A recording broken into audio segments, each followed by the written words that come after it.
Let's start with a little bit of a trivia. How many letters are there in the Torah? Anybody know? So you might think, we've heard this idea, Yisrael is Rashi Tevos Yesh Shishim Ribo Osios LaTorah. There's 600,000 letters in the Torah, and they correspond to 600,000 Jews, but in reality, there are 304,805 letters in the Torah. So the question is, what's up with that Rashi Tevos?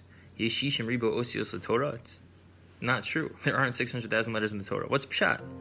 What's pshat in this idea? So to answer that, let's speak about the Gemara Yevamos that we're all familiar with. We're coming up on Lag BaOmer, and we know that Talmidei Rabbi Akiva died because they were lo nahagu kavod zeh b'zeh. And many ask, how could it be? Is it really possible? Does the punishment fit the crime? And many answer that, yeah, the Talmidei Rabbi Akiva were held to a much higher standard because they were Talmidei Rabbi Akiva. Rabbi Akiva is the one who teaches us Chaviv Adam Shenivra B'Tselem, Mishnah Avos in Parag Gimel, that every single person is created, every being is created in the image of God. And not only that, the Medrash in this week's Parsha teaches us V'ahavta l'recha kamocha ze klal gadol b'Torah. So yeah, the Talmidei Rabbi Akiva were held to a higher standard because they were constantly hearing this message from their Rabbi. But the Shemi Shmuel has a much different pshat and a very creative pshat. He says, what is the source of kavod?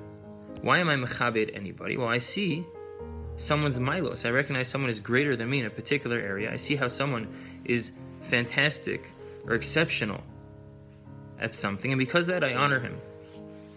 But he says, if you look at a body, right, the ear is not going to be mechabed the lips, and the arm is not going to be mechabed the leg, because they don't view themselves as distinct, separate, unique evarim, but rather they view themselves as a guf echad. They view themselves as part of a larger whole.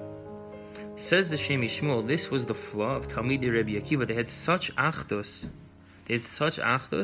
that they forgot about the individuals. They forgot about themselves. They forgot about their own individuality and their own identities. And that was the problem. The whole mahos of Torah Rabbi Akiva was all about recognizing the individual, recognizing have a shafal ruach b'fnei kol adam, to be an anav in front of everybody. Everybody has something to offer. Better to jump into a kivshan ish than to embarrass someone. If you learn one thing from even a person, you call that person your Rebbe.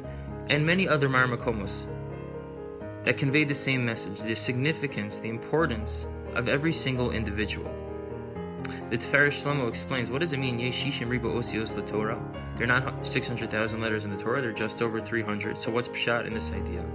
So he says, the halacha is, when it comes to writing a Sefer Torah, that every single letter needs to be mukaf bigvil, which means it needs to be surrounded by the parchment of the klaf.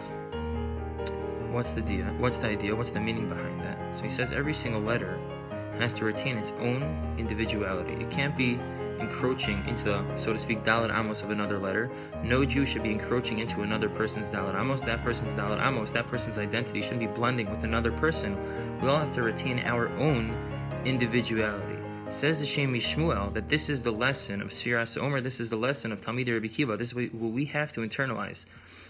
That we have to know that every single Jewish person out there, every single person has something to contribute to Torah, to Klal Yisrael, to Knesset Yisrael. And when we all contribute, we add to the totality of, again, Torah and Klal Yisrael. And we need to recognize our own individuality and recognize the individuality and the kochos and the unique attributes of every single person around us.